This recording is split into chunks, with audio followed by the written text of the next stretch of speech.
Hi, my name is Tanani Reinheimer, and I'm doing the older adult oral video presentation.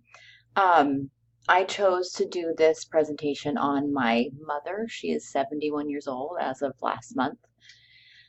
She goes by Frankie, and um, this was very difficult for her as sorry about that, as a person because in talking about this with her daughter, she did have some guilt come up, and she did have some feelings pop up that were really very difficult for her. And so it was kind of hard to do. But I think it was good for us to both see what was going on. So um, for Frankie, I decided to use Erickson's developmental stage 6 of psychosocial development. Um, According to Erickson, the stage takes place during young adulthood between ages approximately 19 and 40 years old. Um, and during this period, major conflict centers on forming intimate, loving relationships with other people. And success at this stage leads to fulfilling relationships. Failure, on the other hand, can result in feelings of loneliness and isolation. Um, in this stage of Frankie's life, she lost her father at age 18. Um, it was during the 60s where, there was a lot of, late 50s, 60s, where a lot of women did not work. Women stayed home and cooked meals, and the man was working. And Frankie had a mother who never worked her life, never worked a day in her life. And so when her father passed away at 18, unexpectedly, he was only 42, she felt that she needed to then take care of her own family. So Frankie had two younger brothers at the time and a mother who had never worked and did anything. So she took on the role of the father figure, of the parent. And Frankie went on in this stage of her life to be a go-go dancer. And she was able to leave the home on weekends, make a lot of money, um, come back and offer that money to her mother, who then was able to take care of the other two children who were much younger than her. Um, so at this point, Frankie felt like her role was to go to work and take care of other people. Um, Frankie then went on to give birth to her first child at the age of 19, um, which then was followed by the heartbreak of that child's father turning his back on her. They were set to get married, they were engaged, and when the father of that baby discovered that she was pregnant um, before they got married, he felt the negative consequences from his family pressuring him, and he ended up just leaving. And so Frankie was left now working to take care of her mother and her two siblings. She was now a pregnant, unwed mother, uh, and was experienced really her very first heartbreak because they were engaged to be married, and she ended up um, being dumped and alone with a child of her own. So she did live with her mother and her siblings at that time. Um, and then eventually, about a year after her first child was born, Frankie got married for convenience, which is very common in the 60s and the 70s, where the man needed a tax break. She needed somebody to call her husband to be a father to the child that she had out of wedlock. Um, Frankie then had suffered some marital rape that resulted in her second child. Um, this was very traumatic for her, and upon her failed first relationship, this is another failed relationship that really didn't turn out the way she thought it would. It was not even a loving or caring relationship. It was one of convenience. Um, and they resulted in a child, and Frankie was able to have a little semblance of a life, but after the marital rape, she ended up leaving. And she did have a third child, me, with a man that she loved very much. And um, that marriage, again, eventually failed when she was in the early stages of developmental stage 6, according to Erickson. And after that failed marriage, that third really solid failure of a relationship, Frankie never engaged in any more relationships following that failed marriage. Um, um, During this stage, and after those failed marriages and failed relationships, Frankie faced a lot of trials and tribulations regarding relationships and was really never able to form um, a fulfilling relationship that led to a lifetime of loneliness and isolation for her. She just felt like she was incapable of anyone loving her or forming those intimate bonds that are important in this stage of life. Um, this also led to some irreparable damage to the familial relationships and a lack of deep connection with other people. She felt like I mean, she was worthless. She was not good enough. She's tried so hard and she couldn't do it. And so then Frankie fell into a pattern of making work her most important priority. And she left her children to raise themselves or to be raised by people who she thought were more capable than her. Um, Frankie's psychosocial crisis resolution. The psychosocial conflict here is that Frankie failed to form intimate relationships, both romantically and friendly. Intimacy relates to an improved emotional and physical health and primes your perspective to move from a me perspective to a more a we perspective. Um, and it makes you long to be intimate and commit to others deeply. And Frankie's early experience with this just simply made her too afraid to form these relationships, and it caused her to isolate herself and just dive into her job, into her work.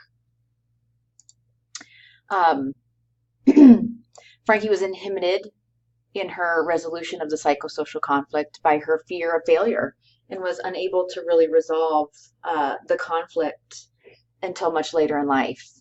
Um, Frankie did see her life slipping away as the people that she had isolated from began to fall ill and pass away. So her family started to become ill and pass away, and she started to realize that this was a pattern for her, and that she wanted to do something about it. Um, and at this stage of her life, Frankie was single, poor, uneducated. She dropped out of high school at 16, and a female trying to work in a very male-dominated world. She believed that this hindered her desire to put herself out there to be worthy of any kind of new upcoming relationships. Frankie was judged by her former peers and friends. They did not understand her fears of failure and guilt over her past. She faced depression in the form of mental pressure or distress from her family due to her choices to leave her family behind and go and just dive into work.